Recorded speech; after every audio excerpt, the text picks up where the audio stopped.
Welcome to Monday Mindset Matters. All right, it's Topazz, R&R with Topazz. Welcome back to all of my return viewers. You have reached Release and Rediscover. Wow, we made it through another week, everybody. We made it through another week.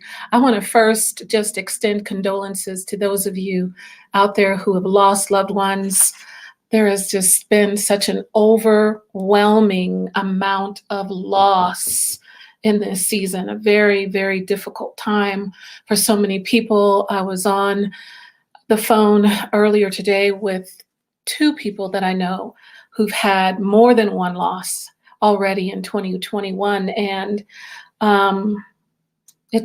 death is rampant right now. And so I just wanted to just pause for a moment and just offer condolences, sympathy to those of you who are grieving the loss of loved ones.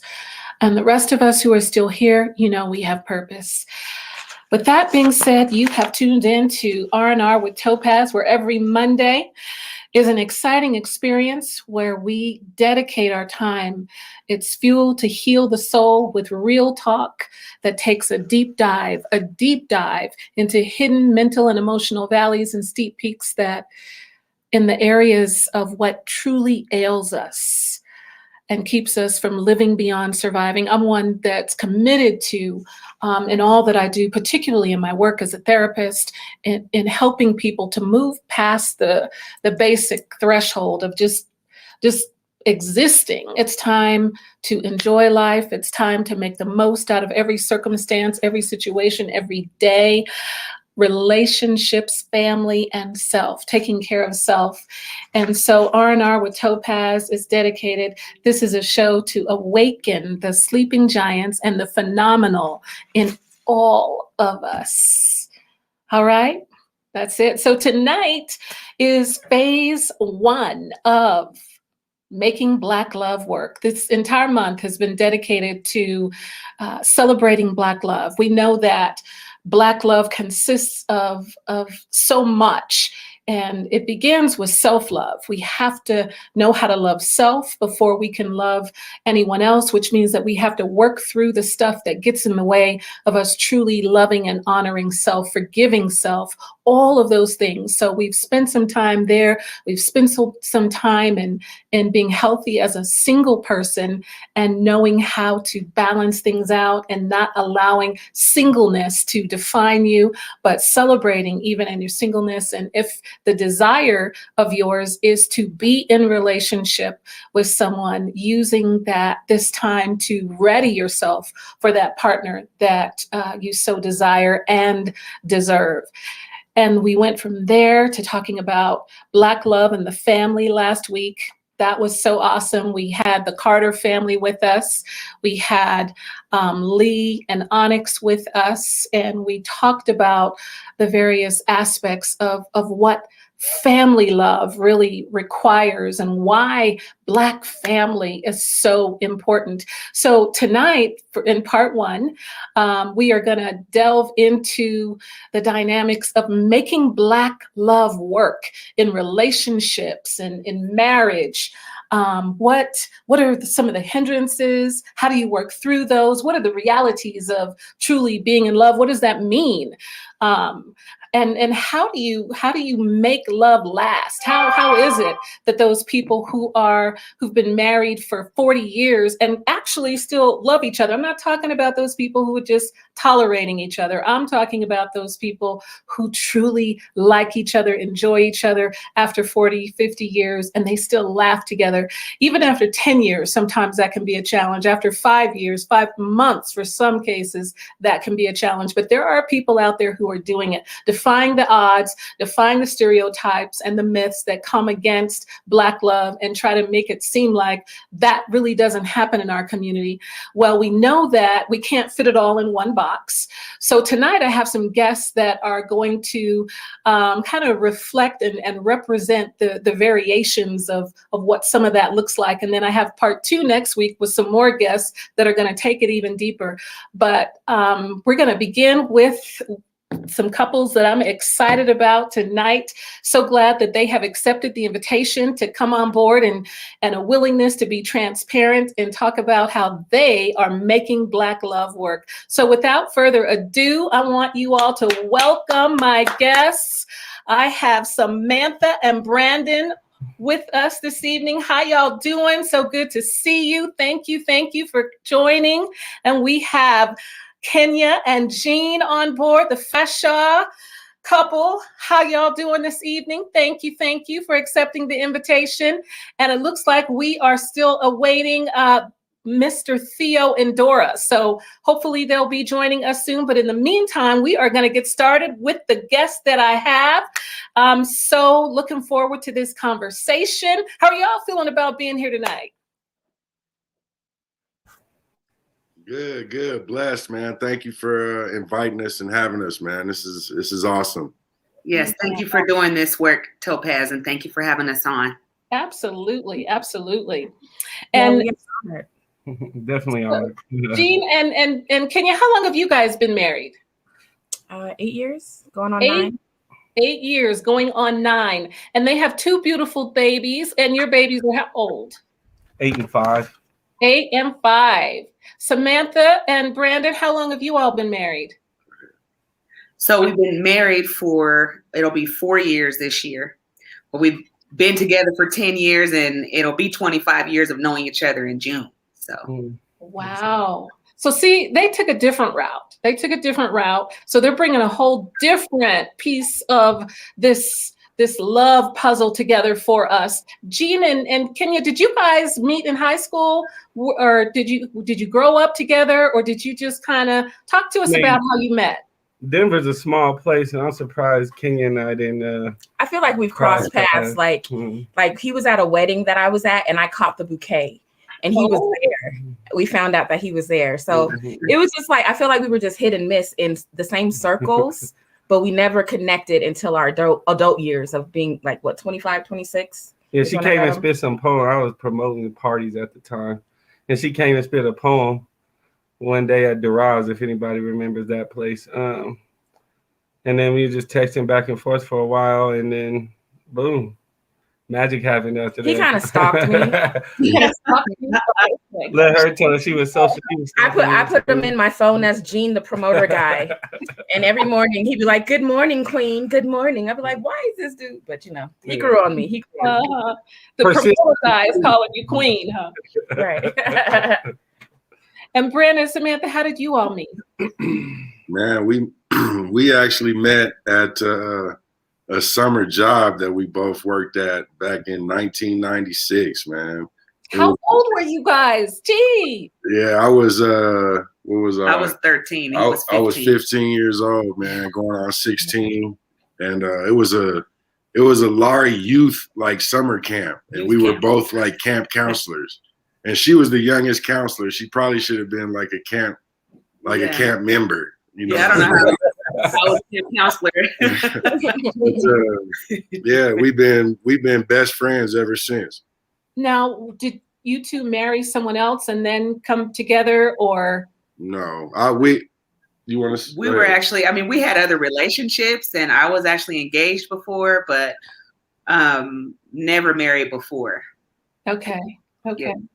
Yeah, like I said, when I went to the University of Oklahoma in '98, and Samantha was still at Montbello. She graduated in 2000 and went to Clark, but we kept in touch over the years, and yeah, I moved back home in 2010, and we've been together since 2010. So. Wow. Now, how did you come into a romantic relationship from being best friends and being involved with others? She always loved me. I actually did. That's great. Actually, yeah. So we actually really literally clicked right away. This sounds cliche, but this is true story. They actually lined us up from tallest to shortest and said, "Tallest, you get to meet the shortest." And we just hit it off. And so we were best friends. And of course, all the girls, wanted to be my best friend because they wanted to get close to him. But I was like, y'all don't even know. Anyway, so remain friends throughout high school. I had a boyfriend, he had girlfriends, but we were friends still. But then, it kind of evolved. We kind of knew that we were interested in each other after a while. I went to prom with him, escorted him to the battalion. So we kind of knew, but we didn't really start really romantic until college. So, well, what took y'all so long? Y'all have been married for 4 years. It was probably my fault. Like every time when I dated somebody, Samantha was always the comparison. Mm-hmm. Like I would always compare them to her, like, she's not cool, it's Samantha, But then like it finally clicked, like, why not Samantha? Right? Well, and then there was also the whole thing of like, when we met, I was truly a tomboy. Like I was, so, and he was into the girly girls. And so I blossomed into a woman too. So he was like, oh, what do we have? I think that's funny. Yeah. Wow. So Jean, the stalker, did you know did you know she was like, I'm making her my wife? I mean, like it was just communicating back and forth. I liked her swag. I always had a thing. Let me tell you, Topazz, he really courted me, and I appreciate him for doing that. Like he took me to what was it? Little Italy? It's this little Italian restaurant on So let me tell you why when I fell in love.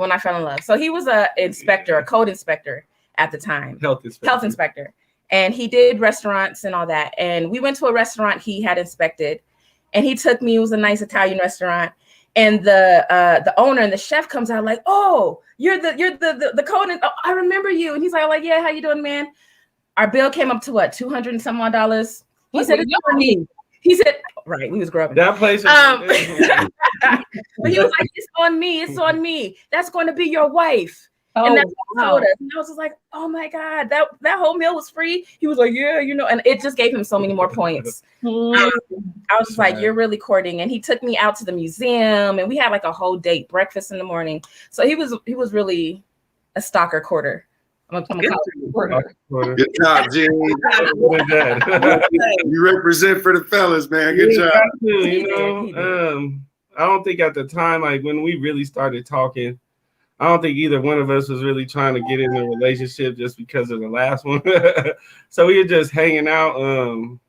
I remember the first time I wasn't really talking to nobody on the phone. Like I hated being on the phone, but then I called her and we had a long conversation. She hooked me right then and there. And then we went to Fat Boys and did karaoke. I was like, oh, shoot, she can sing. And we were doing the wobble and stuff. And I remember the first time I saw her perform was the second time she did. The second time she did for Color Girls, she did Woman in Green in the abortion part. And I was like, God damn, had me almost crying. I don't cry, and that almost had me in tears. So I was like, yeah, I'm about to snatch her up. Well, how long did you guys date before you got married? A year. A year, almost to the T. Okay. It was fast. Like, I don't know. She put a spell on me. I think she put something in chicken and dumplings the first time she cooked for me. But it's all good. So tell me, what do you all think about why, first of all, Black love? Why does Black love matter? Why do we need to put the emphasis? Why not just love? What does that mean to you? And do you feel like it's something that we really need to pronounce? If I could speak on it, I feel like with everything, creating the narrative for Black folks is what we need to do for ourselves because people have tried to create it for us. And seeing that positive imagery of Black love, of Black couples, of Black marriages and families still existing, like, is so important. Like me and Jean hardly go anywhere without just being with each other. Because I want them to see that, I have a husband, my children have a father, and we all have a family. We are here.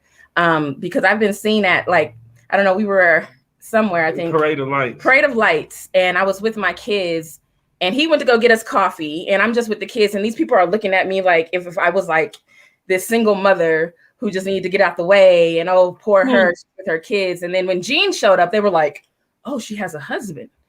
oh my God, you know, and it was just like, yeah, like, you know, I want to make sure we show those images all the time. So when we are being slandered and I don't know, Black people. Black lives have been devalued for a long time. So in like down the line, so Black love kind of gets devalued, It gets diluted, and it's been made to think that it doesn't exist and that it's like an anomaly or something. And I believe strongly. I know too many brothers and women that have created these strong families and take care of their kids and put that love on display all the time. So I just want to disrupt that narrative, just like Black lives matter, Black love matters. Yes, it does. Yes, it does. Brandon and Samantha, do you want to add anything to that? Yeah, I'd love to add to that, man. For me, you asked why is it important? It's important for a lot of different reasons. One in particular that's like stands out to me is, like Jean says, our lives have been undervalued. We've almost been incentivized, not almost, but we have been incentivized to not love one another. Mm-hmm. If you look at this government system and how it's set up to tear the Black family apart and our structure, it's intentional. So you have to wonder, why is it intentional and why don't they want us to love each other?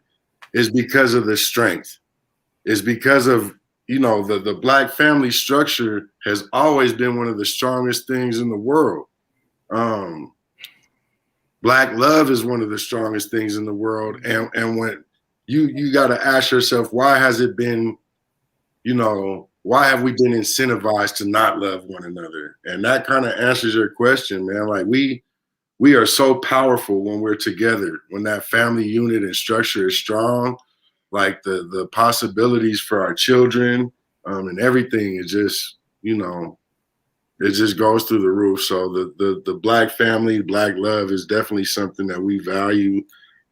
I just want to just comment on that as well. Just like everyone is saying, there is something very strong about our relationships, and they, you know, they've been trying to disrupt that since before slavery, right? And so what's happening right now is we've got folks controlling, like they said, the narrative and controlling what we feed our community through television and rap songs and it's this imagery about having sidekicks and all of this. So we're under attack. And so it's really important to be aware of that, and then also to be aware of how it affects relationships. So yeah, definitely Black love is very unique in that the issues that we suffer from, we, you know, are unique. When I take it a step further, I don't think that I could find that fulfilling type of love outside of my race. I honestly believe that. And I'm with you on that.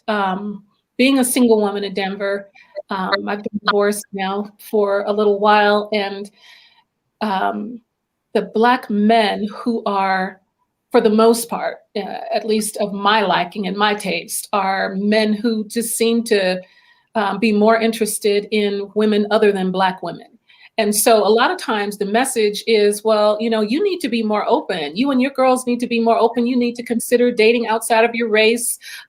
White men are really coming for Black women now, and other races are coming for Black women. Black women are this and that. And we are all of that, no doubt. However, because we are all of that, in my opinion, then I need a man who's all of that as well. And there is no other man who is all of that in terms of the substance and the richness and the history and the culture and everything that a Black man brings to the table. So I can't even fathom being in a relationship of substance with anyone other than a Black man. A Black man, my father, my uncles, my brother, all of them, who they were. And it's not that they were perfect or anything like that, but for me, I need a Black man in my life for sure. And so that being said, with so many relationships in our community now being reflected with couples that are mixed or representing different cultures other than just Black. I feel like it's really, for me, important to really uplift and elevate the relationships that are still committed to loving someone who looks like them or is a reflection of who they are, which is our royalty, our kingship and queenship. So my question to you is, what do you do in your families and in your relationships to really nurture what you have and not to get lost and caught up in all of the trendy things that are now becoming more and more acceptable? The whole polygamy thing now is becoming really a trend in our community, having more than one spouse or having additional people in an open relationship. Now it's becoming more and more acceptable to live separately. Even that just seems odd to me. Why would you be married and then choose to live separately? And then the third thing that I see that's happening more and more often is that people are choosing not to get married.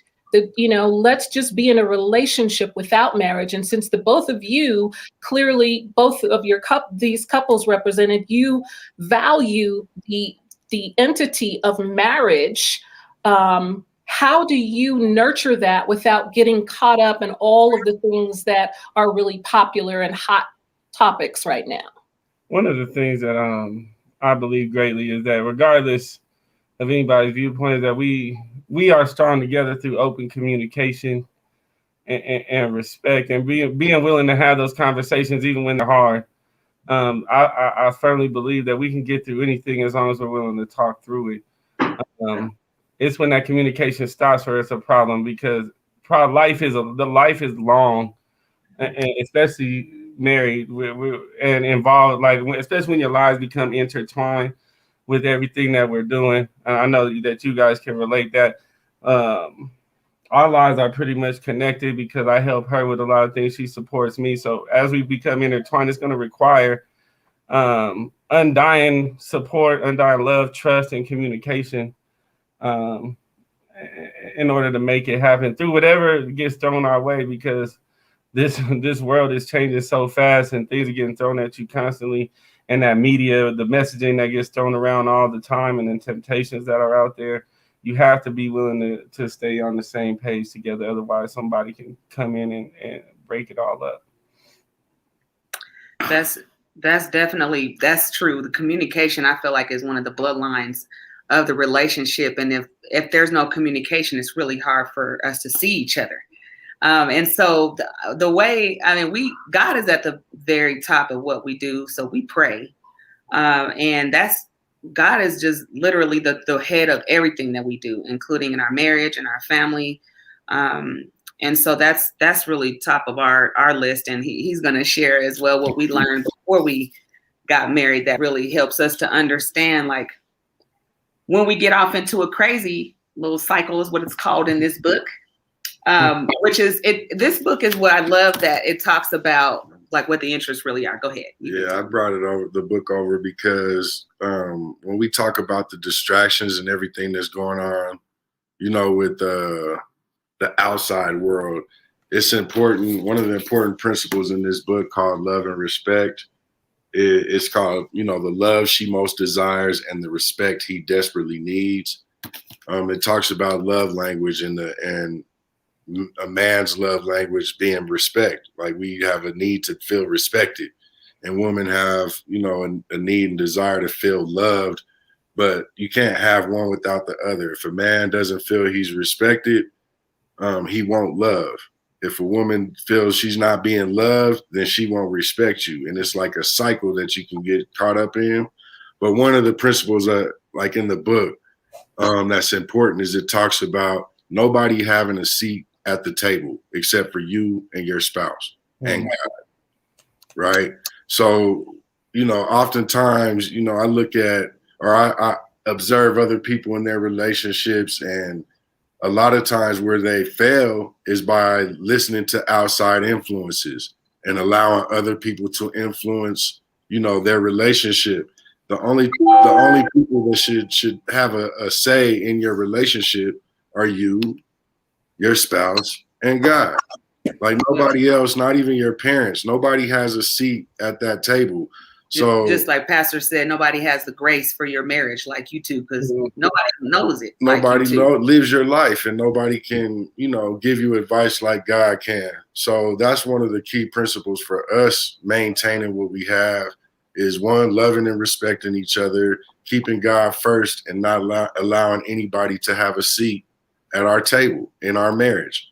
And real quick, and recognizing when we're not loving and when we're not respecting, when we get caught up in a crazy cycle, because it happens.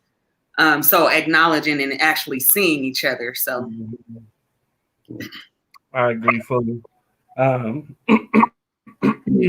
thing that we taught that we definitely have started, especially more recently, just going to therapy and just talking through things, and having somebody there that could kind of like tell us the truth. Because at sometimes when you're escalated and when you're up here, it's hard to listen. So hearing something from a different voice that is not like your parents, like you guys were saying. I remember hearing at one point, like, you could tell family and friends your business, but the second you forgive your spouse, they're not going to forgive them because they're still going to be holding on to that stuff, and that's going to cause a fracture. So when we go into therapy, it's like you have to address the fracture, not everything else around it, but what caused the problems, and be willing to talk through those, going back to that communication and stuff.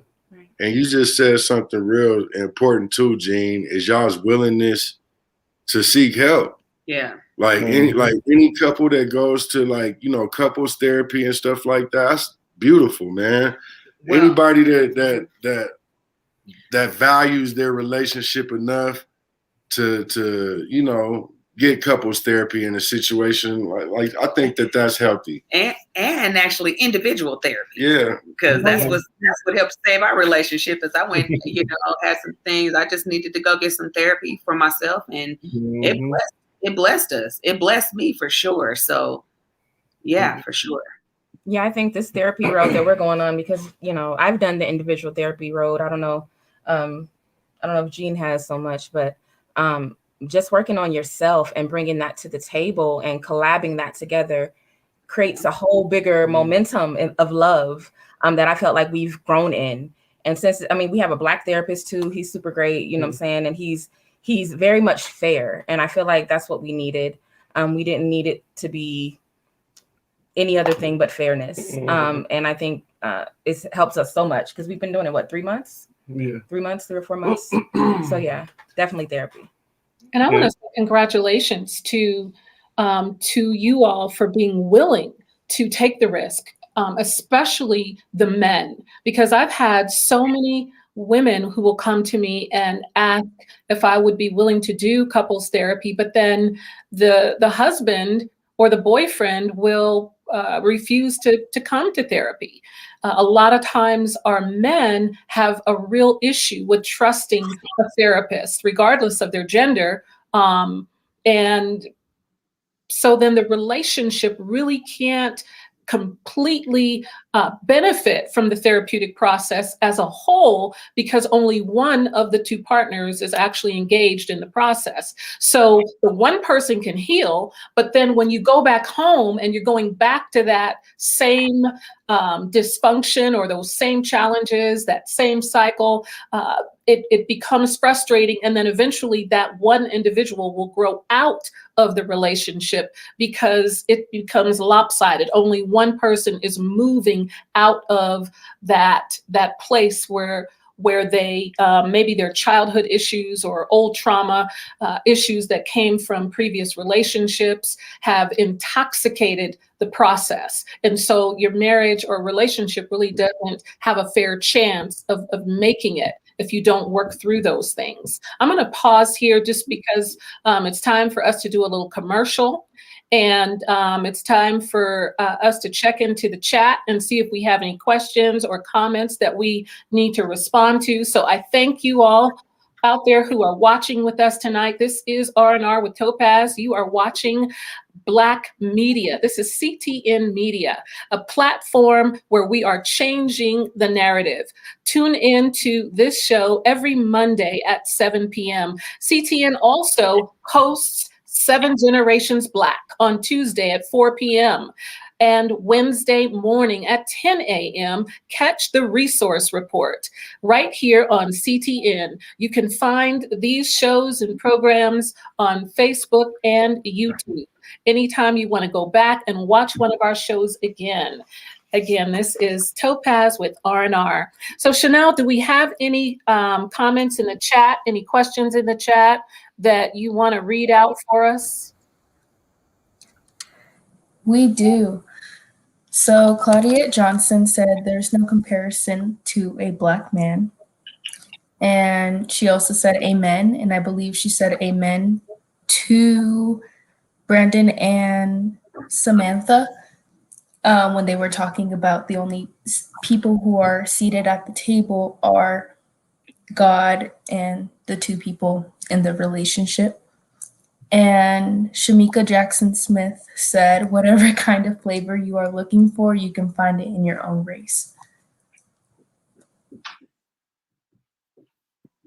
Thank you. Any other comments in the chat? That is all. Okay, thank you. All right. Samantha, did I cut you off? Were you going to say something? No, ma'am, I don't think so. Okay.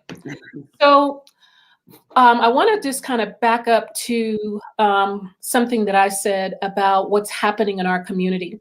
I want to say, first of all, no judgment to whatever way you are choosing to love and be involved in relationship, as long as it's consensual, you're being respectful, open, and communicating with one another. And if everyone is in agreement with how you choose to live in your relationship, then that is something that we applaud, because there is no one way that fits with everybody. But for those that choose to be married, our focus, and those who choose to be in a committed relationship with one person, our focus is, how do you make that work? How do you nurture that so that it lasts for a lifetime? And I'm assuming that because you're married, you took marriage vows, your commitment is to one another truly, to death do you part, through sickness and through health. Is that an okay assumption to make? Yes. Yep. So with that being the case, you know, a lot of times, especially for men, but even more now women also feel like in order to make that thing last, you need variety and you need to be out there. You know, the man feels like he needs to have some other women who kind of meet his desires and sexual needs in a different than what his wife maybe performs. And so he chooses to have extra marital affairs or have additional women in the relationship in order to flavor the sex life. And we know that sex can be a big issue in relationships. When I look at when I look at the statistics and the couples therapies that I've worked in, that there are 3 top things that end up getting in the way of them really having healthy relationships: lack of communication, which you all have touched on already, finances, and sex. Those are the top 3 things that seem to really compromise the relationship. So let's talk about sex. What is it that you do in your relationship to really keep sex exciting, to make it so that it's not boring, to make it so that, you know, you're still attractive to one another? You guys have been together 4 years, you've been together 8, going on 9, and then we got a new fella over here who's still fresh out the game, Mr. Theo Wilson, who has just decided to join us. So what can you offer in that lane of the sex lane or the making love lane? It got quiet. Was that Well, this is exciting. How are you doing, everyone? My wife is putting the baby to bed right now.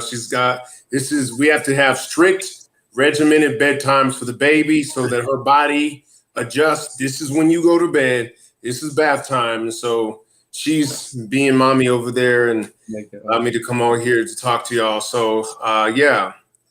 All right. That's my contribution. No, I'm playing. Listen, I think one of the things that without getting because how far do you go to tell what you do to keep things spicy? So whatever you're comfortable sharing. I'm not asking right. But whatever you want to share. What I'll say is that it's never one thing you kind of have to keep in mind is that your partner was attracted to you for certain reasons, and they are attracted to those traits, and they don't always have to be on you. The competition is never over. Never get comfortable, and always keep yourself up. Always understand that your partner is a flesh and blood human being, and do what you can to meet their needs where they are. You know what I'm saying? This is somebody. Who was it? Chris Rock said, "This is you in the service industry." You know what I'm saying? This is the service industry, and that sounds like a terrible. No. That sounds like work. No. But there's it's a labor of love. You feel me? So you have to service is biblical. What you mean terrible? Service is biblical. You know what I'm saying? I would usually attach service with lovemaking. Well, no. Service with a smile now. But it's a love language. It's a love language. Active service. Word. And if y'all serving each other, then everybody getting served. Feel me? My contribution is keep it fresh, man. Don't be predictable. Don't be predictable. You know what I mean? If she can anticipate or expect, a certain something, I don't know, switch it up. Switch it for real, from the start to finish, the whole approach, how you ask her out on a date to, just spice it up. There's all kind of different stuff that you could do. Just keep it fresh. Use your imagination and be thoughtful. I would say there's stimulation from the mind. That's the foreplay that I need in order for everything else to happen magically. So things that you could do to your woman, texting her, girl, or sending her crazy pictures throughout the day. You know what I'm saying? Can kind of create that momentum, ooh, I'm gonna tear that down when I get home. You know what I'm saying? So it creates some fun, some creativity. You know what I'm saying? What is he doing, girl? You recording her? What is he doing? I think you never want to stop exploring and finding those new things, like a woman's body from my end is something to be explored, especially sorry.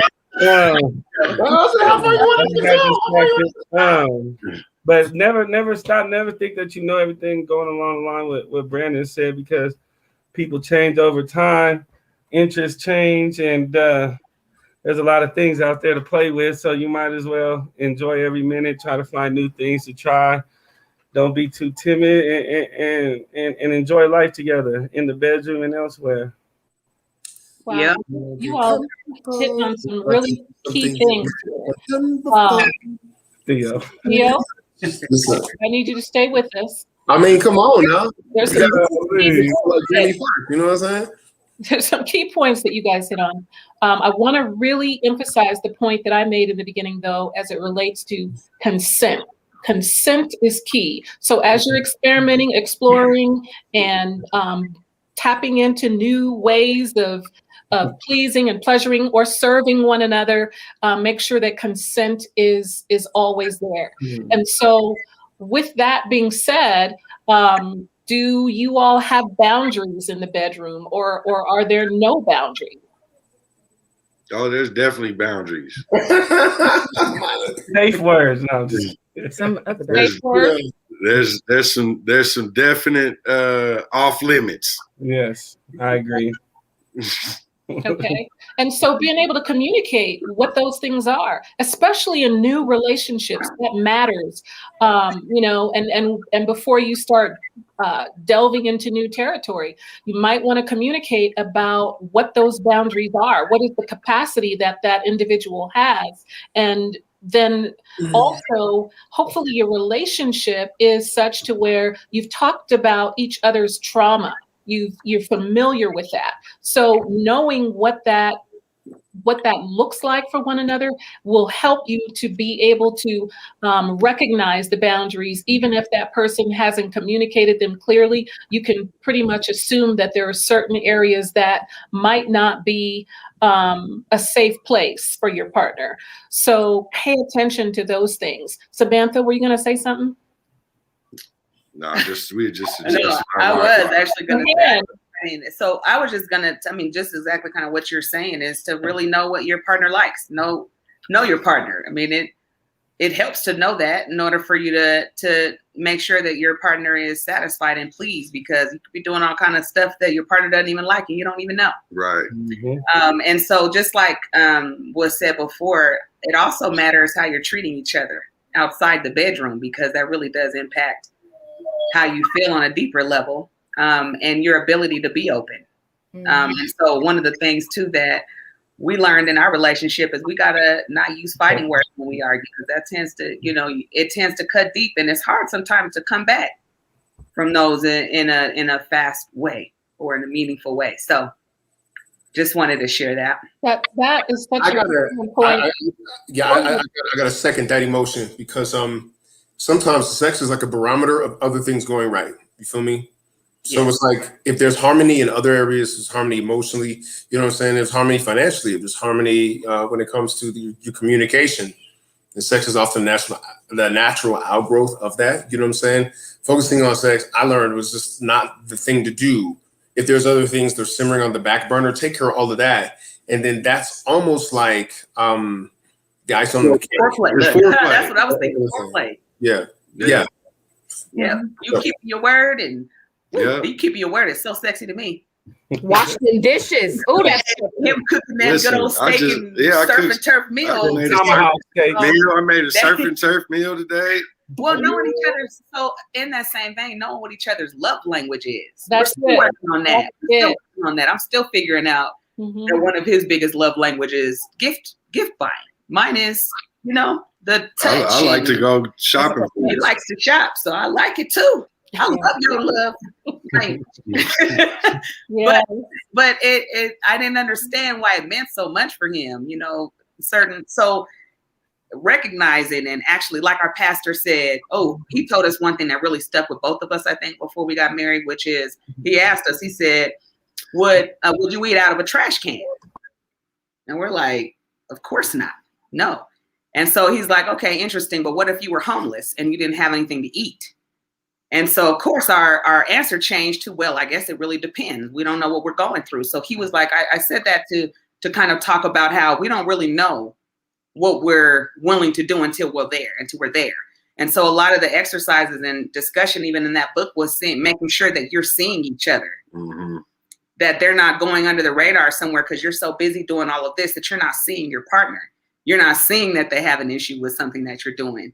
Or you see that your partner enjoys that you do a certain thing, so you want to do that more. I think it's big. I think knowing everybody in this room, knowing the life that we live, it's important that you take time to reconnect too, because you can look up one day and weeks have gone by before you did anything special for your woman. Like you said, like I think everybody agrees, it's a buildup. Like it's all those little things throughout each day that builds up to those moments in the bedroom. And if you're not paying attention to those little moments each day because you allowed yourself to get distracted, and I'm guilty of it for sure, then it's kind of hard to speak people's language. So you have to kind of step back every now and then and pay attention to what your priorities are. If your wife and your children are those priorities, and you kind of have to remember that sometimes. Or I'll remind him. Hey, listen, she got me a massage table for Christmas, so you have to be okay with the sometimes. a lot of times the women, especially our expectations are that our man knows what we want and what we need. And when those needs aren't met, then we're frustrated, but yet we really haven't communicated what those needs are. So make sure that you can communicate, that you feel comfortable enough with one another to really speak truth and to speak from your heart of what you need. What do you desire in that moment? Jean, you said something really key earlier in that paying attention to how the fact that in time, some of those needs may change. So what works for you now may not work 5 years from now. You might not, those pleasure points change. Sometimes those pleasure points change after giving birth, after having a baby. You have to figure out other ways to please one another. When your body starts changing, that may also influence pleasure points. I love what you said, Kenya, about making love to the mind. And Samantha, what you said about paying attention to what happens outside of the bedroom. Because here's the thing, the reality is that eventually the body changes. The body may not be as attractive at some point. There are different sicknesses or disease, God forbid, that one could have at some point that interfere or halt the opportunity or even the ability to be sexually active. And so when you can't be sexually active, what do you do then? And where does the love go? How do you continue to nurture and support and appreciate one another and please one another when the love, when the ability to have sex or to make love is no longer an option? So we have to look and live beyond what the physical things are. Go for it, Theo. Yeah, but one of the things, I mean, in my relationship, like we are very physically active. You know what I'm saying? Like not to say that it'll make you invincible. There's no such thing. But prolonging our youth through exercise, like we each work out 3 or 4 times a week. You know what I'm saying? That's after the baby. You know, she's motivated to do it herself. She just does it. You know what I'm saying? And I'm freaking kind of a fitness nut, my darn self, but there is a libido fitness connection. You know what I'm saying? There is definitely that.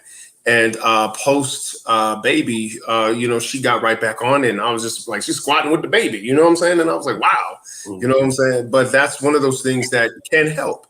I would say overall health in general is going to lead to health in other areas, you know what I'm saying? And just having a partner in that, you know, like we're really like honestly considering like raw vegan, you know what I'm saying? And from an African house, that's something else because they know how to cook the meats, understand me? That goat, that freaking jollof rice with the chicken on it, you know what I'm saying? And when you're transitioning to that, it's like I'm thinking about that, she's thinking about that. And I know that's going to be beneficial for us long term. You know what I mean? So keeping yourself as attractive as you can means like your partner was attracted to you for a certain reason. So they're going to like making sure that you stay attractive to your partner is something that I feel, you know what I'm saying, very compelled to do. You know, like half the reason I stay working out is because I just want her to think I'm pretty. You feel me? And then that's just one of those things that keeps the fire alive. That's very true, man. Because I started over the quarantine, man. I've lost about a good 30, 35 pounds. You see it, dog. Good stuff. You know what I mean? Like my stomach is like gone, and I can definitely tell like around the house, Samantha, you know, walk by and say something slick, you know what I'm saying? Or you know what I mean? Just say, yeah, like yesterday, I'm cutting my hair and she came in the bathroom and kind of was hanging out with me for a minute. But you're right, you know, working out. We've been working out together. Yeah, we worked out together. Cool. We've been watching what we eat together. That actually made us even closer. You know, like I said, through the quarantine, trying to stay healthy and away from COVID. With you know, taking sea moss and stuff, drinking, tea. You know, putting that in our tea every night, and just you know, our little routine and stuff that we did together through that whole time has even brought us closer together. You know, coming together closer during COVID is major because there are a lot of relationships that have broken up during COVID. A lot of people have discovered they've been together for years, but during COVID, they saw some things in their partner that they hadn't seen before, that they hadn't realized before, and then decided, you know what, I don't think this is going to work anymore. So the fact that you all are still thriving through COVID, let's talk about that for a minute. Being in such proximity more consistently, what helped you to not get on each other's nerves, Kenya? Straight to Kenya. Right. I mean, I was going to piggyback off of what, the priors were saying too, but I'm going to be honest, like the biggest thing that helped us not to get on each other's nerves was excessive sexual healing because we needed it. But other than that, I felt like we connected on a whole nother level of just doing things together as well. Like the fitness thing, like we've been intermittent fasting. And, he's lost 30 pounds. I've lost about 25 to 30 pounds. So we've been really eating healthy. And the same thing, I'm like, that's in the water, because he was doing his little curls, and you could just see the chest bulging now. And I was like, what are you doing today? Right. Let me try. So I feel that it's in the air. So, like just doing things together and connecting, like we became like gamers playing video games all day long, like me and him doing that, and just working out and eating better. We beat Spider-Man together. Exactly. So I mean, those are the things that keep us going, doing things together, connecting. I think another huge thing is that I keep coming back to it, but your mental health and your spiritual health is important too. It's impossible to love somebody else if you don't love yourself first. So just finding ways to touch base with our individual selves too, because sometimes, especially when you up under each other for a year straight, like you start to become one and understand that it's okay to be an individual and not losing sight of that, because then other things start to come up in a relationship. So not just your physical health, but your mental and spiritual health is important to mind that as well. And how do you balance it out so that you guys have time for self? How do you get your self time in? Real quick, before I answer that, I just wanted to touch base on just the last little piece. I want people to know that are watching this that we fight. Yeah. It goes down sometimes. You know what I mean? We'll talk about that in a minute. We're gonna. Okay, yeah. I didn't. That's about Black love without talking about how you work through conflict. We made it. Doc, check last question. your wife is coming. What was that last question?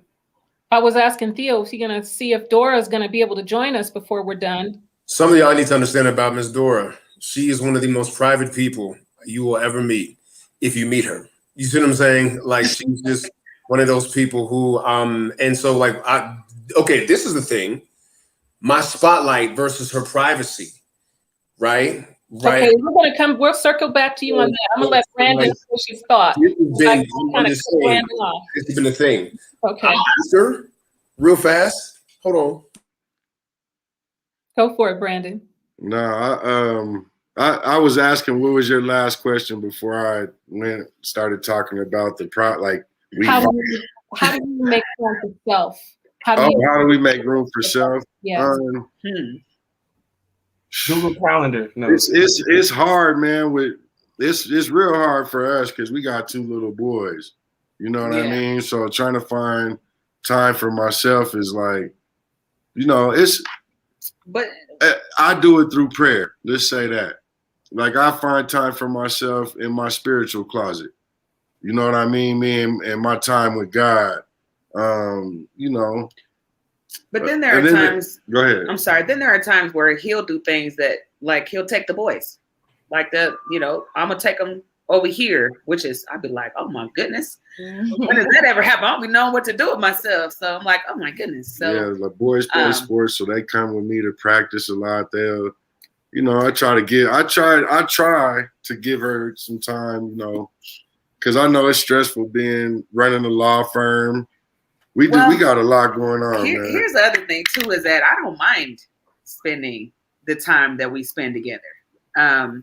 I will say though that I guess that was part of the thing that I had to realize through counseling was, I think that there was a place where I had to create some boundaries in my own mind. Like, well, you still have to live your own life, you know?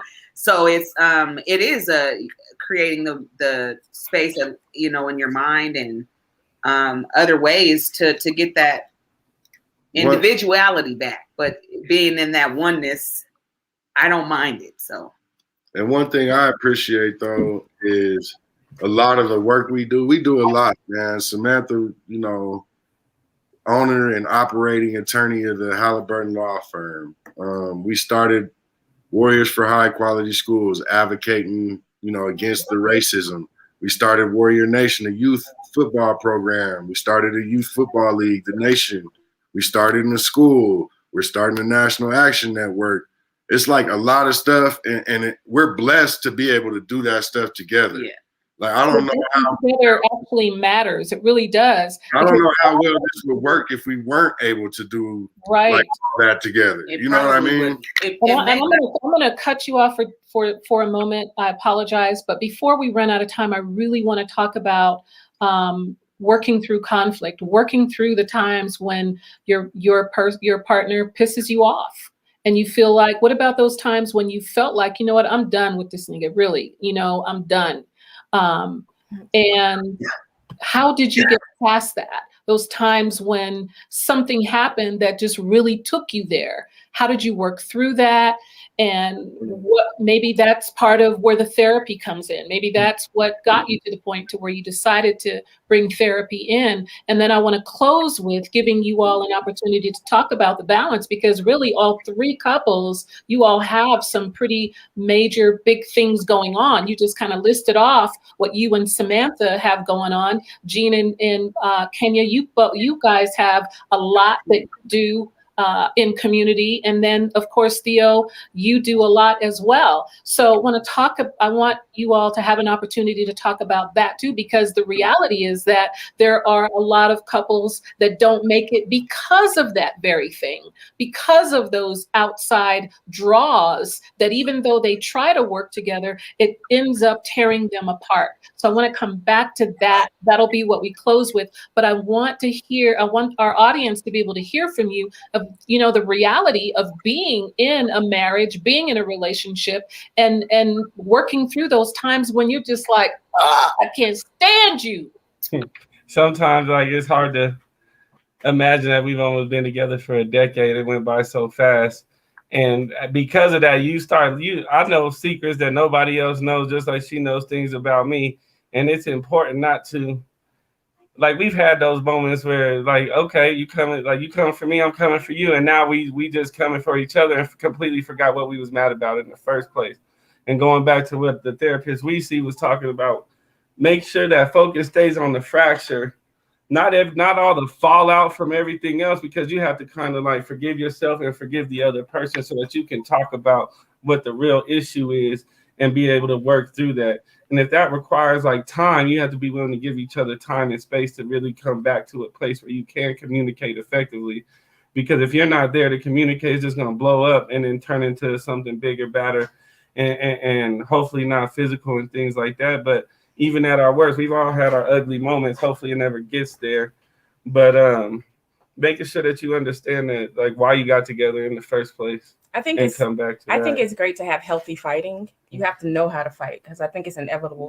You're going to fight, you're going to argue, but there's a way that you have to know how to fight. Is your fighting throwing stuff across the room? Is your fighting going outside, you know, breaking windows? Or is your fighting just kind of like, you know what, I can't take this, I'm going out, or I can't do, like, there's healthy ways of just learning how to fight. And I think that's where we've come to learn with being together so long, is that it was a level of learning those healthy ways to fight. Because in the beginning, I ain't gonna lie, it was throwing stuff across the room. But now we have boxing gloves. Well, right. I got some figurative ones that I'm just kidding. But I think, kind of just like what Kenny was touching on, I think the most important thing to me is to remember that we're going to fight. To know that is a big thing starting off, because if we all go into it thinking that we're never going to fight and it should be perfect, we're going to be real disappointed. So knowing that we're going to fight, it's like, how are we going to show up in the fight though? Like they're saying, the words that we use, the fighting words, what do we actually use? So for me, I've noticed that the cooling down is the most important part. And so finding ways to cool down and deciding, you know what, I'm not going to try to have the last word, which is not always that easy. Because I know I love to argue. I do it for a living. I'm so glad she admitted it. For learning today. No, but one thing I noticed about us is that even through quarantine, we're blessed to have a space where you could go on that end of the house for me, and I'll go on over and have my own space over here. I'm good. And what we find out is that after you go and have your little space, and I go and have my space, that's our cool down way. And we be ready to be right back with each other. And then we have ways. He'll have ways that I know that he's back fine again. I'll be like, "Are you hungry? Did you eat something? Did you eat something?" Yeah, we like, yeah. Make you some food. All right. What about for you, Theo? Okay, so check it. Me and the Queen have 4 major stress factors that could break anybody up, hit at the same time. First thing, we moved in together. First time when you move in with somebody, you find out all sorts of fun things about them and things that you may not have been ready for, you know what I'm saying, including how them farts smell and them feet sharp at night when they scratch your leg. Right? That damn breakup can happen with moving in. Second thing, baby. Full on baby, right? Baby come, change the whole dynamics, right? Third thing, quarantine, right? It's that shelter in place. We already got the stats on that. And the fourth thing, I lost all my income when the university shut down. Speaking, right? I mean, I've worked for a decade and a half to make my living off my words, right? Killing it, crushing it, and then it was like gone. You see what I'm saying? So what do? There was things I had to settle within myself. There was like, first of all, certain agreements like, so I'm not going to win the escalation. I don't escalate. It's not about topping her. You feel me? I let my temper fly one real good time. And I was like, so we don't do that anymore. And there are things that, you know, and of course, it didn't get physical or nothing like that. You know what I'm saying? Thank God that's not been my vice. But it was to a point where like, that's the first and last. And with that commitment, it's like, okay, so me being man, it's like, I believe my physical power in the relationship means that has to be matched with a level of self-control, period. You know what I mean? And with that, you have the ability to master oneself to a certain degree where she can trust you to be the calm presence. You know what I mean? And so I've agreed, I'm not going to try to win an escalation. And the next thing is admit when I'm wrong. It is better to be kind than to be right in relationships. There's no punishing your partner, I find. It's like crapping where you sleep. It's too close. I can't punish her into doing things that I want her to do. You know what I'm saying? I can't, I can set my own boundaries and we can have conversations. But one of the reasons why I chose her was because she's a therapist who talks to people for a living, right? So she knows how to de-escalate. And there was this, I hate to say this is rare, but she can admit when she's wrong too. I wish this was more common, but it's not common in my dating life. So being able to admit you're wrong and not escalating, not trying to win and gain escalation dominance, using your words and having the commitment to stay cool, knowing that I can be the most destructive party in this relationship are the things that help me navigate through that. Thank you. Those are all excellent tools and practices to implement. And knowing, as you said, Samantha, I believe it was you that said, knowing that there will be conflict. It may not necessarily be a fight, but there will be conflict, there will be disagreement, there will be anger, and anger can be healthy. It's okay to be angry. It's okay to admit that you're angry and to communicate that, to say that, and then knowing whatever the fighting rules are. You know, how do you fight healthy? Because depending on the relationship and depending on what those boundaries are, is going to be part of what sets the parameters for what that fighting looks like.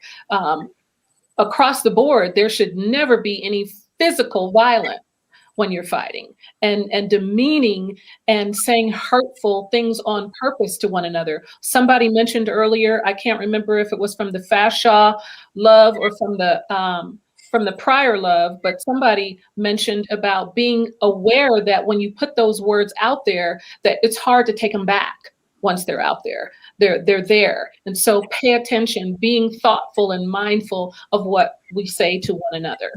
Another thing too that's extremely important, that is a biblical principle, is don't go to sleep mad at one another. Like whatever issue that you have, try to work it out before y'all lay y'all's heads down and go to sleep. You know what I mean? There's something to that, and that's definitely a principle that God wants us to practice. And I would support that anytime you can do that, anytime you can make that happen. But we also know that sometimes there are daggers that are so deep that it may not be realistic to release all of that anger before you go to sleep. Sometimes it takes weeks, sometimes it takes days to truly work through whatever that issue is. But be honest about it. Don't pretend like you're cool when you're really not, because that really sets up further drama. Be aware, Theo, what I heard you, even though you didn't say this word, I heard you saying being aware of being vindictive. Avoid being vindictive, trying to punish your partner.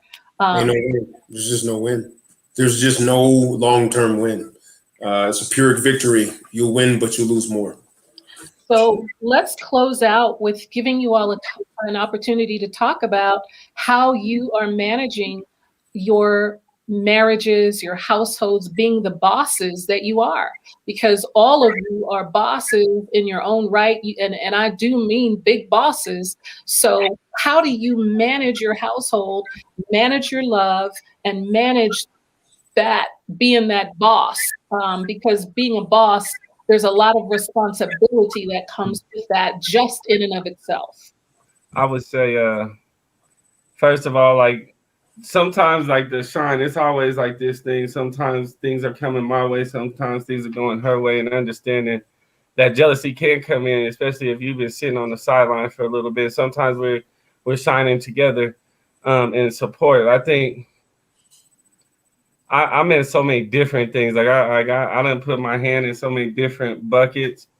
It can be hard to keep up sometimes, and then she got her hand in so many different buckets. So like undying support is the biggest thing. Like I support her. Like I'm her biggest fan when it comes down to it.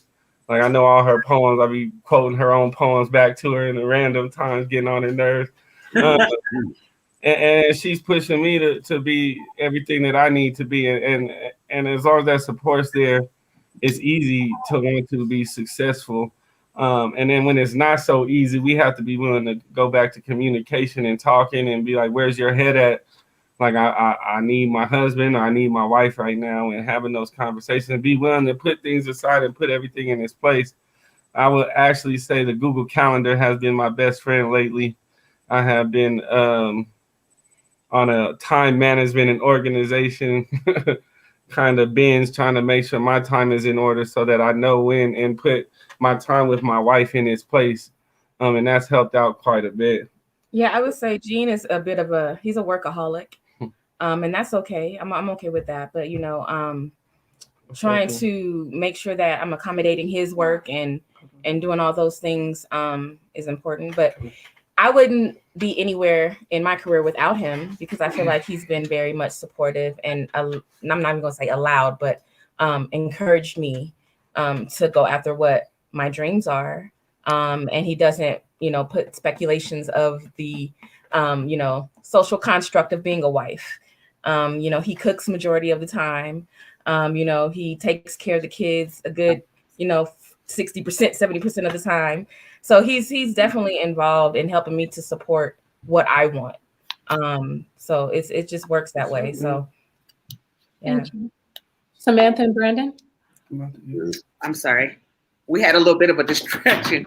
Our little one. Can you please repeat the question? I apologize. If you guys can just kind of synchronize and tell us how you balance being the bosses that you are, running all the organizations and programs and still making time for one another. How do you balance that and just kind of make it all work? So, I'm sorry. You want to? Okay. So yeah, we definitely, just to kind of echo what they just said, support is really everything. And we were just talking about how, we are really doing a lot. And it's really just because we live a life of service. And so we're doing it together. But Brandon has been so supportive.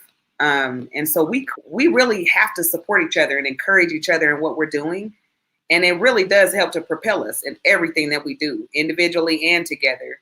And then really creating the time to, like you said, reconnect, because we are in so many different things and serving all the time, and our kid, being parents. So we think it's really so important for us to spend the time together, whether it's going to get away if we can, or even just go on a dinner or something to get away and reconnect. For me, it's easy because everything we do together. Like I said earlier, it's like all the work that we're involved in. It's not like I have to, leave the house and Samantha stays here. And then I got to, come back home from a long day of doing what I do. No, it's not like that. We have 5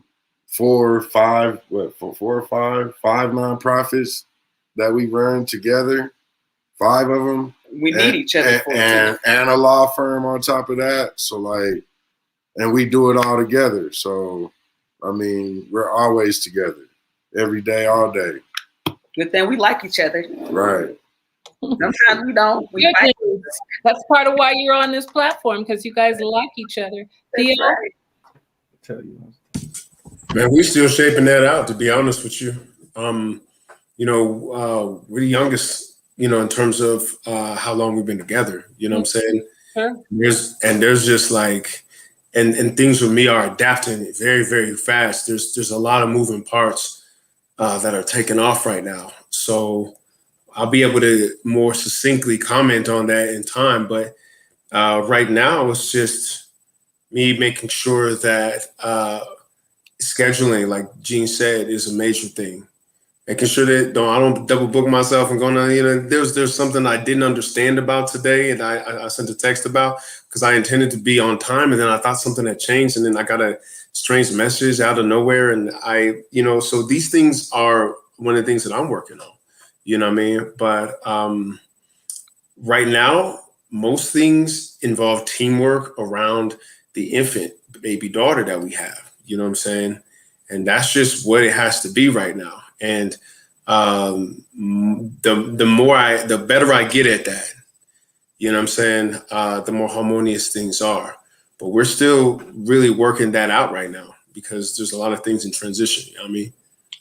I appreciate your honesty and transparency around that, because I think that's real. There are a lot of people that have been together for years that are still trying to work that out, still trying to balance that out. It's not easy for everybody, because not all couples are in sync that way. Some, you have couples who are not necessarily interested in the same things. They don't always show up together. And so one is over here on the opposite side of town, and the other one is over here. And then when they come together, sometimes when they get home, they're like 2 ships in the night. So for those couples, I want to say to you, I hope that you can take some things that you heard these folks offer tonight with regard to somewhere in the process, figuring out time to really synchronize and come together and make time for one another, to listen, to hear, to learn each other, and then to be able to meet each other right where you are. Those love languages matter. Know what pleases your partner, not just as it relates to the sexual part of it. What is it that makes them feel good? What does it makes them poke their chest out lift their head up, put their shoulders back. What is it that you do that really brings out that part of them that just makes them shine? And do that, especially when you can't be together. Do those little things. Kenya mentioned earlier those texts, pictures, those things that you get in the middle of the afternoon. Maybe it's a card, maybe it's a phone call, whatever it is, sending them something to their office or to the job, just to let them know you're thinking about them. But Black love matters, and we've got to take care of ourselves, and we've got to take care of one another. We've got to take care of our families, because there's a lot of opposition that's coming against us, that's constantly trying to tear us apart and divide us and separate us.